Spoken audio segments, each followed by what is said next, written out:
والسلام علیک یا رسول اللہ، الصلاۃ والسلام علیک یا نبی اللہ، الصلاۃ والسلام علیک یا حبیب اللہ وعلی آلک و اصحابک یا نور اللہ صلی اللہ علیہ وسلم۔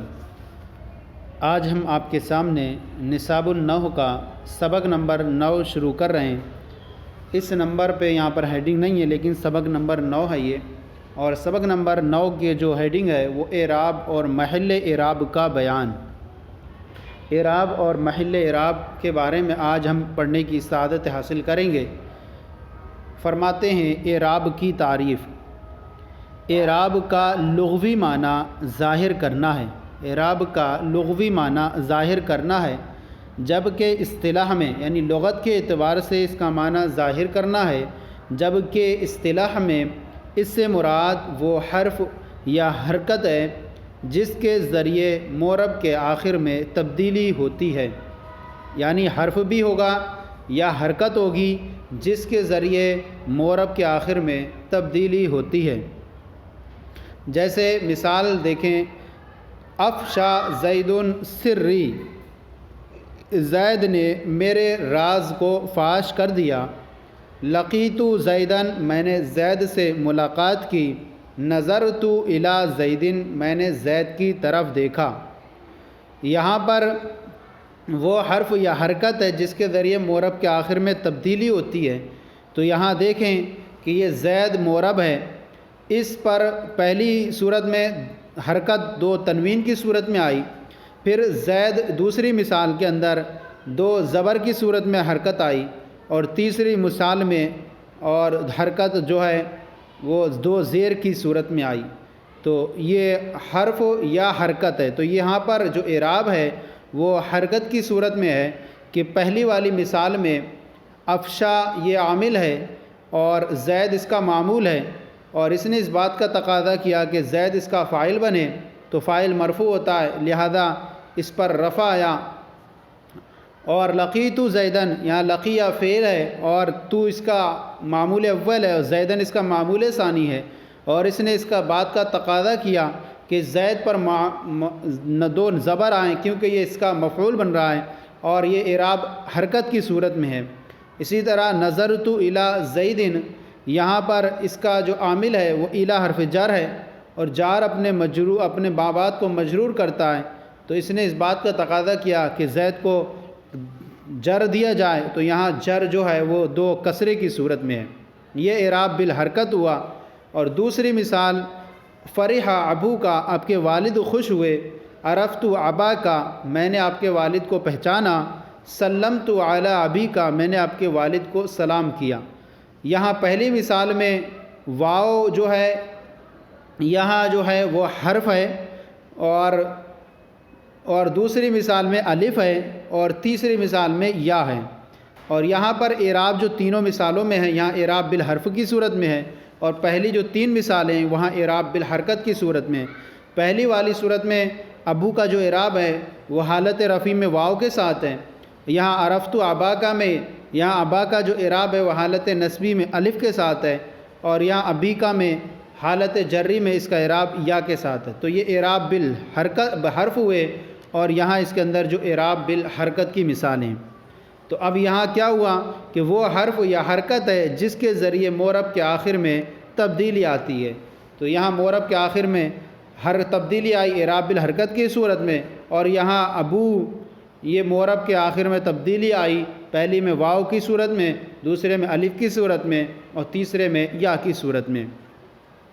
اب بیان فرماتے ہیں محل اعراب کیا چیز ہوتی ہے۔ محل اعراب، اعراب کی جگہ یعنی محل اعراب کی تعریف۔ اسم مورب کا وہ آخری حرف جس پر اعراب آتا ہے، آخری حرف جس پر اعراب آتا ہے۔ تو یہاں آپ دیکھیں مثال کے اندر یہاں پر بھی جو ہے آخری حرف یہاں پر واو ہے جس پر اعراب آیا، جو چینج ہوتا جا رہا ہے۔ تو اس کے اندر جو ہوتا ہے محل اعراب، وہ آخری حرف ہوتا ہے جس پر اعراب آتا ہے۔ جیسے نجح زید فی الامتحان، زید امتحان میں کامیاب ہوا۔ اس مثال میں زید نجح، زید میں زید جو ہے زید کی جو دال ہے یہ جو ہے محل اعراب ہے، کیونکہ زید کا اعراب اسی پر ظاہر ہو رہا ہے، تو اسی پر آ رہا ہے، اب اس کو اگر حالت نسبی میں لائیں گے تو زیدن ہو جائے گا، اور حالت جری میں لائیں گے تو زیدن ہو جائے گا۔ تو محل اعراب اس میں معرب کا وہ آخری حرف ہوتا ہے جس پر اعراب ظاہر ہوتا ہے۔ تو اس مثال میں زیدن کی جو دال ہے وہ محل اعراب ہے۔ اب اگر کسی اسم کے ساتھ آخر میں کوئی عارضی حرف آ کر کے جڑ جاتا ہے تو اس آخری حرف عارضی کا اعتبار نہیں ہوگا، بلکہ جو اصل اس حرف یا حرکت سے ہٹا کر کے جو دیکھا جائے تو وہی اس کا آخری حرف کہلائے گا۔ اب بیان فرماتے ہیں اعراب کی اقسام۔ اعراب کی دو قسمیں ہیں، نمبر ایک اعراب بالحرکت، نمبر دو اعراب بالحرف۔ اعراب کی دو قسمیں، نمبر ایک اعراب بالحرکت، دوسرا اعراب بالحرف۔ نمبر ایک اعراب بالحرکت کی تعریف۔ اعراب بالحرکت وہ اعراب جو زبر، زیر اور پیش یا دو زبر، دو زیر اور دو پیش کی صورت میں ہو، جیسے جاء الرجل مرد آیا، رأیت الرجل میں نے مرد کو دیکھا، نظرت الی الرجل میں نے مرد کی طرف دیکھا۔ یہاں پر الف لام آ گیا اور جا کا یہ فاعل بن رہا الرجل، تو یہاں پر جو اعراب آیا ایک پیش کی صورت میں آیا۔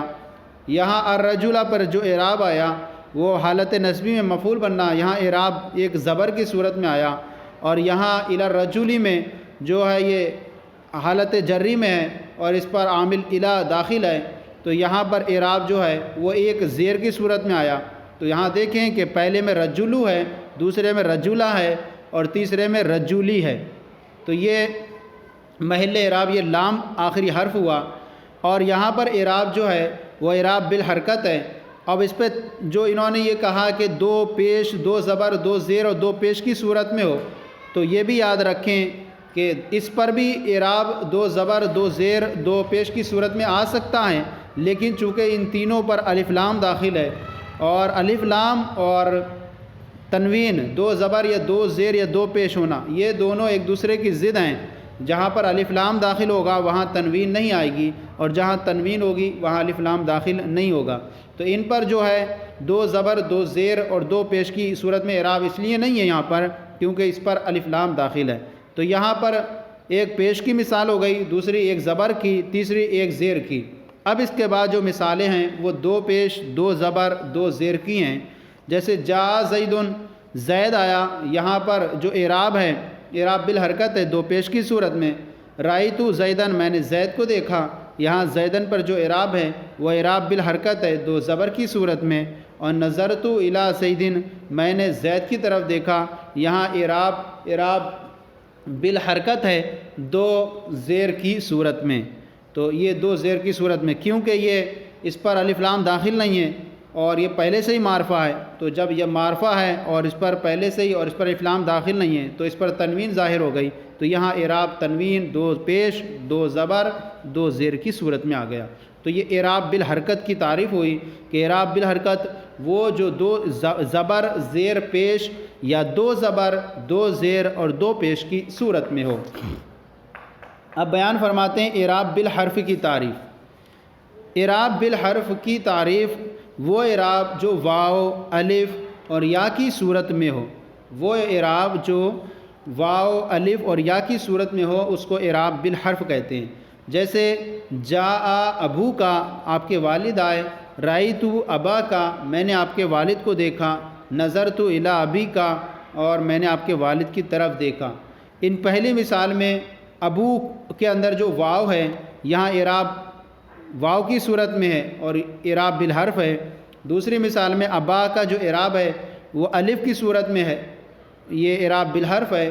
اور تیسری مثال میں ابی کے اندر جو ہے اعراب وہ یا کی صورت میں ہے، تو یہاں اعراب بالحرف ہے۔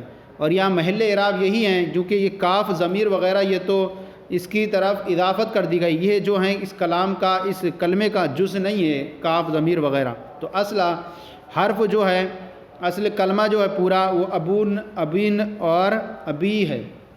تو یہاں پر واو آیا پہلی والی مثال میں، دوسرے میں الف آ گیا اور تیسرے میں یا آ گئی، تو یہ اعراب بالحرف ہوا۔ اب بیان فرماتے ہیں معرب کلمات کے اعراب کے نام۔ نمبر ایک، ایک پیش، دو پیش اور واو اعرابی کو رفع کہتے ہیں۔ ایک پیش جیسے جار رجل میں آیا ایک پیش، اور دو پیش جیسے زیدن میں آیا، اور واو اعرابی کو رفع کہتے ہیں، اور جس معرب کے آخر میں رفع ہو اسے مرفوع کہتے ہیں۔ تو واو اعرابی کو رفع کہتے ہیں اور جس معرب کے آخر میں رفع ہوگا اسے مرفوع کہتے ہیں۔ جیسے ابو کا میں واو تھا تو وہاں اس کو کہیں گے کہ یہ حالت رفع میں ہے۔ ابو کا میں جو واو تھا واو اعرابی اس کو رفع کہیں گے، اور جس یہ کلمہ جو معرب ہے ابو، یہ اس کو کہیں گے یہ مرفوع ہے۔ اسی طرح جا رجل پہ پیش آ گیا تو کہیں گے کہ یہ ایک پیش ہے اور یہ کلمہ جو ہے الرجل یہ مرفوع ہے۔ اسی طرح جا زیدن پر جو اعراب ہے وہ دو پیش کی صورت میں ہے، اور زیدن یہ جو ہے یہ مرفوع ہے۔ نمبر 2، ایک زبر، دو زبر اور الف کو نصب کہتے ہیں۔ ایک زبر، دو زبر اور الف کو نصب کہتے ہیں، اور جس معرب کے آخر میں نصب ہو اسے منصوب کہتے ہیں۔ ایک زبر کی مثال ہو جیسے رأیت الرجل، یہاں پر زبر کی صورت میں ہے، لام پہ زبر ہے، تو اب کہیں گے کہ یہ نصب ہے، اور یہ کلمہ جس پر آ گیا ہے الرجل یہ منصوب کہلائے گا۔ اور دو زبر کی صورت میں بھی جیسے رأیت رجلاً، میں نے مرد کو دیکھا، یہاں رجلاً یہ ہے یہ نصب ہے اس پر، اور یہ کلمہ جو ہے رجلاً یہ منصوب کہلائے گا۔ جس معرب کے آخر میں نصب ہو اسے منصوب کہتے ہیں۔ اسی طرح اور الف کی صورت میں جیسے کہ اعراب بالحرف کے اندر دیکھیں آپ، ابا کا، یہ ابا کا اندر جو الف ہے وہ کہیں گے یہ حالت نصبی میں ہے، اور یہ کلمہ جو ہے یہ کے آخر میں جو اعراب ہے جس معرب کے آخر میں نصب اسے منصوب کہتے ہیں۔ تو یہ کلمہ جو ہوگا اس کے آخر میں جو اعراب ہے اور نصب ہے تو اسے اس کلمے کو منصوب کہیں گے۔ تو حرف یا حرکت کو اعتبار سے وہ نصب یا رفع کا اعتبار کیا جاتا ہے، اور جس کلمے پہ آ جائے تو اس کلمے کو منصوب یا مرفوع یا مجرور کہتے ہیں۔ اگر رفع کی علامت آتی ہے تو وہ رفع ہوگا اور وہ کلمہ مرفوع کہلائے گا، نصب کی علامت آتی ہے تو نصب ہوگا اور وہ کلمہ منصوب کہلائے گا، اور اگر جر کی علامت آتی ہے تو وہ جر ہوگا اور کلمہ مجرور کہلائے گا۔ نمبر 3، ایک زیر، دو زیر اور یا کو جر کہتے ہیں۔ ایک زیر، دو زیر اور یا کو جر کہتے ہیں، اور جس معرب کے آخر میں جر ہو اسے مجرور کہتے ہیں۔ ایک زیر کی مثال جیسے نظرت الی الرجل، رجولی پہ جو لام پہ کسرہ ہے یہاں پر کہیں گے کہ یہ جر ہے اور یہ کلمہ جو ہے مجرور ہے یعنی الرجل۔ اسی طرح دو زیر کی صورت میں جیسے رأیت الی مررت بزیدن، تو یہاں زیدن پر جو ہے آخر میں وہ دو زیر کی صورت میں وہ جر ہے، اور یہ کلمہ جو ہے یعنی زیدن یہ مجرور ہے۔ اسی طرح اعراب بالحرف میں یا کی صورت میں جو اعراب ہو جیسے نظرت الی ابی کا، تو ابی میں یا ہے آخر میں تو یہ کہیں گے ابی جو ہے اس کا اعراب جو ہے جر کی صورت میں یا کو جر کہیں گے، اور جس ابی یہ ہے کلمہ جو ابی یہ کیا ہے مجرور کہلائے گا، اور جس معرب کے آخر میں جر ہو اسے مجرور کہتے ہیں۔ اب کہتے ہیں حرکت نہ ہونے کو جزم کہتے ہیں۔ حرکت نہ ہونے کو جزم کہتے ہیں، اور جس معرب پر جزم ہو اسے مجزوم کہتے ہیں۔ یعنی جس حرکت نہ ہوگی تو اسے جزم کہتے ہیں، اور جس پر جزم ہو اسے مجزوم کہتے ہیں۔ جیسے بالفرض اضرب، یہاں پر با آخر میں ہے تو یہ کہیں گے کہ با یہ کیا ہے مجزوم ہے، جزم ہے اس پر، اور یہ با جو ہے جس پر ہے یہ جزم اس با کو بولیں گے مجزوم۔ اسی طرح ساری مثالوں میں جہاں پر ہوگا تو اس پہ کہیں گے وہ جر ہے، اور یہ جو اس کے آخر میں آیا یہ کلمہ مجرور منصوب یا مرفوع ہوتا چلا جائے گا۔ اسم اعراب، اسم کا اعراب میں رفع نصب جر ہے، تو جر جو ہے وہ اسم میں داخل ہوتا ہے اور جزم جو ہے وہ فعل میں آتا ہے۔ اسی لیے افعال کے جو اعراب ہیں وہ 4 ہو جاتے ہیں، رفع، نصب، جر اور جزم۔ جر جو ہے وہ اسم کے ساتھ خاص ہے اور جزم جو ہے وہ فعل کے ساتھ آتا ہے۔ نمبر 5 ہے، اب یہ مبنی کلمات کی حرکت کے نام بیان کر رہے ہیں آپ کے سامنے۔ مبنی کلمات کی حرکتوں کے نام۔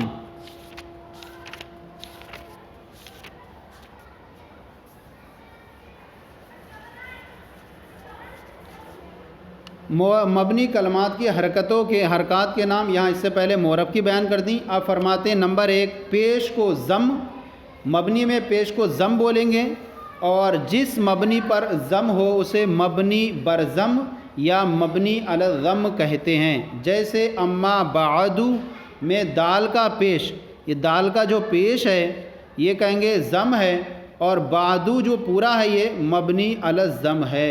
بعدو کا پیش ضم ہے اور بعدو مبنی علی الضم ہے۔ نمبر 2، زبر کو فتح، اور جس مبنی پر فتحہ ہو اسے مبنی بر فتح یا مبنی علی الفتح کہتے ہیں۔ جیسے انا میں نون کا زبر، نون پہ جو آ رہا ہے یہاں پر، یہ نون کا جو زبر ہے فتح ہے، اور انا جو ہے یہ مبنی علی الفتح ہے، یعنی فتح پر مبنی ہے۔ تو جس پر آ جائے وہ چیز تو اس کو کہیں گے ضم، اگر ضم آ گیا تو ضم کہیں گے، اور اس پر جس پر ہو اس کو مبنی علی الضم کہیں گے۔ اسی طرح زبر کو فتح، اور جس پر ہو تو اس کو مبنی علی الفتح کہیں گے۔ اسی طرح زیر کو کسر کہتے ہیں، اور جس مبنی پر کسر ہو اسے مبنی بر کسر یا مبنی علی الکسر کہتے ہیں۔ جیسے امسی میں سین کا زیر کسر ہے اور امسی مبنی علی الکسر ہے، امسی مبنی علی الکسر ہے۔ فرماتے ہیں نمبر 4، حرکت نہ ہونے کو سکون، حرکت نہ ہونے کو سکون، اور جس مبنی پر سکون ہو اسے مبنی بر سکون یا مبنی علی السکون کہتے ہیں۔ جیسے اذا مبنی بر سکون ہے کہ آخر میں الف ہے جو ساکن ہے، تو جزم یا مجزوم جو آتا ہے وہ اعراب کے ساتھ آتا ہے، اور سکون اور مبنی علی السکون یہ مبنی کے ساتھ آتا ہے۔ سکون یہ جو ہے مبنی کے ساتھ آتا ہے، تو حرکت نہ ہونے کو سکون، اور وہاں کیا آتا ہے حرکت نہ ہونے کو جزم کہتے ہیں۔ معرب کے اندر حرکت نہ ہونے کو جزم، اور جس معرب پر جزم اسے مجزوم کہتے ہیں۔ اور یہاں مبنی کے اندر جو نام ہوگا وہ حرکت نہ ہونے کو سکون، اور جس مبنی پر سکون ہو اسے مبنی بر سکون یا مبنی علی السکون کہتے ہیں۔ جیسے اذا میں اذا مبنی بر سکون ہے کہ آخر میں جو الف ہے وہ مبنی بر سکون ہے۔ اب بیان فرماتے ہیں تنبیہ کے طور پر، نمبر 1، ضمہ، فتح اور کسرہ کا اطلاق عموماً مبنی کلمات کی حرکت پر ہوتا ہے۔ ضمہ، فتح اور کسرہ کا اطلاق عموماً مبنی کلمات کی حرکت پر ہوتا ہے، لیکن قلیل طور پر ان کا اطلاق معرب کلمات کے اعراب پر بھی کیا جاتا ہے۔ یعنی ضمہ، فتح اور کسرہ کا جو بولا جاتا ہے وہ مبنی کلمات کی حرکت پر بولا جاتا ہے۔ جیسے بالفرض یہاں پر بعدو میں جو ہے، بعدو میں دال پر ہے تو ضمہ بولیں گے مبنی پر۔ اسی طرح انا میں جو ہے نون پر فتح ہے تو اس کو ہم فتح بولیں گے۔ اسی طرح امسی میں جو ہے سین پر کسر ہے تو یہاں کسرہ بولیں گے، مبنی کلمات کی حرکت پر ہوگا۔ لیکن قلیل طور پر ان کا اطلاق جو ہے معرب کلمات پر بھی ہوتا ہے، اور ان کو بھی ضمہ، فتح، کسرہ بولتے ہیں۔ یعنی رفع، نصب اور جر۔ اب فرماتے ہیں رفع، نصب اور جر حرکات اور حروف اعرابیہ کے ساتھ خاص ہیں۔ یعنی رفع جب بولیں گے، نصب جب بولیں گے اور جر جب بولیں گے، اور حرکات اور حروف اعرابیہ یہ ساری حرکات، حرف جر، حرکات اور حروف اعرابیہ کے ساتھ خاص ہیں۔ رفع، نصب اور جر حرکات کے ساتھ اور حروف اعرابیہ کے ساتھ خاص ہیں، یعنی معرب کے ساتھ خاص ہیں۔ اور ضم، فتح اور کسر یہ حرکات بنائیہ یعنی مبنی کی جو حرکات ہیں ان کے ساتھ خاص ہیں۔ تو رفع، نصب، جر حرکات اور حروف اعرابیہ یعنی معرب کے ساتھ خاص ہیں، اور ضم، فتح، کسر حرکات بنائیہ یعنی مبنی کے ساتھ خاص ہیں۔ نمبر 2، معرب یا مبنی کلمے کے ابتدائی یا درمیانی حرف کے زبر، زیر اور پیش کو ضم، فتح اور کسر کہا جاتا ہے، اور خود اس حرف کو مضموم، مفتوح اور مکسور کہتے ہیں۔ معرب یا مبنی کلمات کے ابتدائی اور درمیانی زبر، زیر اور پیش کو ضم، فتح اور کسر کہا جاتا ہے۔ اس کو یوں سمجھیں، مبنی کی مثال لے لیں کہ امسی ہے، تو امسی کو پہ جو ہے حمزہ پہ زبر ہے، تو اب اس کو کہیں گے فتح ہے۔ تو اب اسی طرح فتح ہے یہاں پر امسی پہ، اور اسی طرح بعدو میں با پہ جو ہے یہ کہیں گے فتح ہے۔ یہ تو دونوں مبنی کی ہو گئیں۔ اور معرب کی مثال ہے، جیسے زید میں زا پر جو ہے وہ زبر ہے، تو آپ کہیں گے کہ یہ فتح ہے۔ اسی طرح رجلن ہے یا رجالن ہے، تو رجالن میں را پر جو ہے یہ کسر ہے، رجالن پر کسر ہے، تو اعراب معرب میں آ جائے یا مبنی میں آ جائے، درمیان اور ابتدائی حرف کے زبر، زیر اور پیش کو، تو وہاں پر دونوں کو کیا کہیں گے؟ ضم، فتح اور کسر کہیں گے۔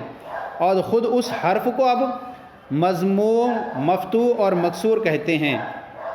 اب مان لیجئے یہ ایک بالفرض اس کو یوں سمجھیں، اور کہ جیسے بعدو ہے تو با پہ جو ہے یہ زبر ہے، تو اب کہیں گے کہ با فتح ہے، با پہ یہ جو ہے یہ فتح ہے، اور خود یہ با جو ہو گیا یہ مفتوح ہو گیا۔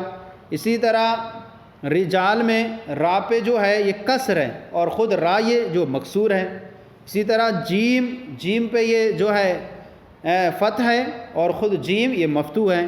اسی طرح درمیان میں جو بھی لاتے رہیں گے وہ ساری مثال۔ رجلن ہے، اب رجلن میں جیم پر جو ہے یہ ضم ہے، اور یہ جیم خود مضموم ہے، تو اس طرح کے اعتبار سے کہیں گے۔ لیکن ابتدائی اور درمیانی حرف کے زبر اور زیر اور پیش کو ضم، فتح اور کسر کہا جاتا ہے، اور خود اس حرف کو جس پر ہوگا مضموم، مفتوح اور مکسور کہتے ہیں۔ اب وہ بیان فرماتے ہیں لفظاً ظاہر ہونے یا نہ ہونے کے اعتبار سے اعراب کی اقسام، یعنی لفظوں میں ظاہر ہوگا یا ظاہر نہیں ہوگا۔ فرماتے ہیں اس اعتبار سے اعراب کی دو قسمیں ہیں۔ نمبر ایک، اعراب لفظی یعنی جو لفظوں میں نظر آئے، اور اعراب تقدیری یعنی جو لفظوں میں نظر نہ آئے۔ فرماتے ہیں اعراب لفظی کی تعریف، وہ اعراب جو لفظوں میں ظاہر ہو، یعنی وہ اعراب جو لفظوں میں ظاہر ہو اس کو اعراب لفظی کہیں گے۔ جیسے ربح زید فی تجارتی، زید نے اپنی تجارت میں فائدہ اٹھایا۔ اس مثال میں زیدن پر آنے والا اعراب لفظی ہے، جو آپ کو نظر آ رہا ہے کہ یہاں پر اعراب جو ہے وہ دو پیش کی صورت میں ہے اور دو پیش کی صورت میں ہے، تو یہاں کہیں گے اعراب لفظی ہے۔ دوسری ہے اعراب تقدیری۔ اعراب تقدیری کی تعریف، وہ اعراب جو لفظوں میں ظاہر نہ ہو اور پوشیدہ ہو، جیسے کلم اللہ موسیٰ، اللہ نے موسیٰ علیہ السلام سے کلام فرمایا۔ یہاں پر موسیٰ، اس مثال میں موسیٰ کا جو اعراب ہے وہ تقدیری ہے، کیونکہ اس کا اعراب لفظوں میں ظاہر نہیں ہو رہا۔ آپ نے دیکھا ہے کہ جیسے رائیتو، اگر اس کی جگہ کوئی اس طرح کا زیدن ہوتا تو یہاں پر زیدن ہو جاتا، کلم اللہ زیدن، تو یہاں زیدن پہ جو اعراب ظاہر ہوتا وہ دو زبر کی صورت میں، لیکن یہاں موسیٰ پر جو ہے وہ اعراب ظاہر نہیں ہو رہا ہے، تو اس کو کہیں گے کہ موسیٰ کا اعراب جو ہے وہ تقدیری ہے، کیونکہ اعراب لفظوں میں ظاہر نہیں ہو رہا ہے۔ تو پہلی مثال میں زیدن کا جو اعراب ہے وہ اعراب لفظی ہے، جو دو پیشوں کی صورت میں ظاہر ہو رہا ہے، اور دوسری مثال میں موسیٰ کا جو اعراب وہ اعراب تقدیری ہے۔ اب اس کے بعد آئیے ہماری جو تمرین ہے، ایکسرسائز ہے، اس کے تحت ہم حل کرتے ہیں۔ اس کے اندر جو ہے سوال ہیں، پہلا 3 سوال ہیں۔ پہلا سوال نمبر 1 ہے، مندرجہ ذیل جملوں میں سے عامل اور معمول الگ الگ کریں، نیز یہ بتائیں کہ عامل لفظی ہے یا معنوی۔ عامل اور معمول الگ الگ کرنا ہے اور یہ بتانا ہے کہ عامل لفظی ہے یا معنوی۔ سب سے نمبر 1 جملہ ہے، تعیبہ زیدن، زید تھکا۔ یہاں پر تعیبہ جو ہے یہ عامل ہے اور زیدن یہ اس کا معمول ہے جو اس کا فاعل بن رہا ہے، اور یہاں پر تعیبہ جو ہے یہ عامل جو ہے لفظی ہے۔ یوں بھی یاد رکھ لیں کہ کلام عرب میں صرف مبتدا اور خبر اور فعل مضارع جب عامل ناصب و جازم سے خالی ہو تو اس کا اعراب معنوی ہوتا ہے، باقی ساروں کا اعراب عامل لفظی ہوتا ہے۔ تو یہاں تعیبہ جو ہے عامل ہے، زیدن معمول ہے، اور یہاں اعراب جو ہے وہ عامل جو ہے طیبہ لفظی کی صورت میں ہے۔ نمبر 2 زید قائم، زید کھڑا ہے۔ یہاں پر زید جو ہے یہ معمول ہے اور قائم بھی معمول ہے، زید بھی معمول ہے اور قائم بھی معمول ہے، اور یہاں ان دونوں کا جو عامل ہے وہ دونوں کا عامل مانوی ہے، یعنی مبتدا کا عامل بھی مانوی ہے اور قائم خبر اس کا عامل بھی مانوی ہے۔ اس میں اگرچہ اختلاف ہے، بعض لوگوں نے کہا ہے کہ زید مبتدا کا عامل مانوی ہے لیکن خبر کا عامل لفظی ہے، لیکن اتنا ایک راجح مذہب یہی ہے کہ عامل جو ہے دونوں کا مانوی ہے اور یہاں دونوں معمول بن رہے ہیں۔ نمبر 3 شربت روبن، میں نے چھاچھ پیا یا دہی پیا۔ یہاں پر جو ہے یہاں پر جو ہے یہ شریبہ یہ عامل ہے اور تو اس کا معمول اول ہے اور روبن اس کا معمول ثانی ہے۔ شریبہ یہ عامل ہے اور عامل یہ لفظی ہے، جو تو ضمیر اس کا فاعل بن رہا ہے اور روبن اس کا مفعول ہے، تو پہلا معمول اس کا تو ضمیر ہے فاعل اور روبن دوسرا اس کا معمول ہے۔ نمبر 4 نسیہ خالد، خالد بھول گیا۔ یہاں پر نسیہ عامل ہے اور خالد اس کا معمول ہے اور یہاں عامل لفظی ہے جو نسیہ ہے، ماضی ہے۔ نمبر 5 زید فی الطریق، زید راستے میں ہے۔ یہاں زید مبتدا ہے اور یہ معمول ہے اور اس کا عامل مانوی ہے، اس کا معمول مانوی ہے، اس کا عامل جو ہے وہ مانوی ہے اور زید یہ معمول ہے، اس کا عامل جو ہے وہ مانوی ہے، اور فی الطریق یہ خبر ہے اور یہ خبر ہے اور اس کا جو عامل ہے وہ فی ہے اور یہ عامل لفظی ہے۔ الطریق خبر ہے اور اس کا عامل جو ہے وہ لفظی ہے جو فی کی صورت میں، اور طریق جو ہے معمول ہے۔ یہ تو ہو گیا۔ اب سوال نمبر 2 اعراب بالحرف اور اعراب بالحرکت والے اسما الگ الگ کریں۔ مسلمون اعراب بالحرکت ہے، یہاں پر تنوین دیکھ رہے ہیں آپ پیش لاسٹ میں، مسلمون جمع ہے اور بہت سارے مسلمان، یہاں اعراب بالحرف ہے جو واو کی صورت میں نظر آ رہا آپ کو۔ ابو کا تیرے والد، یہاں پر بھی اعراب بالحرف ہے جو واو کی صورت میں ہے۔ رجلان تثنیہ 2 مرد، یہاں پر بھی اعراب بالحرف ہے جو الف کی صورت میں ہے، رجلان۔ کتاب کتاب، یہاں اعراب بالحرکت ہے جو تنوین کی صورت میں 2 پیش ہیں۔ اجاست امرود، یہاں پر بھی اعراب بالحرکت ہے اور 2 تنوین کی صورت میں۔ فیل ہاتھی، یہاں پر بھی اعراب ہے، اعراب بالحرکت ہے جو 2 تنوین کی صورت میں۔ اخوہ اس کے بھائی، یہاں پر اعراب بالحرف ہے جو واو کی صورت میں ہے۔ سوال نمبر 3 مورب اور مبنی علیحدہ علیحدہ کریں۔ نمبر 1 جاء زیدن، زید آیا۔ یہاں پر جاء یہ مبنی ہے کیونکہ مبنی اصل میں سے 3 چیزیں تھیں کہ ماضی، تو یہاں ماضی ہے، جاء یہ مبنی ہے اور زیدن یہ مورب ہے۔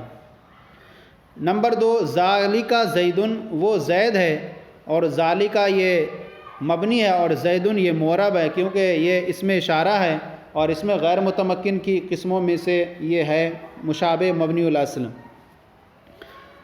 نمبر 3 رأیت من ضربک، میں نے دیکھا اسے جس نے تمہیں مارا۔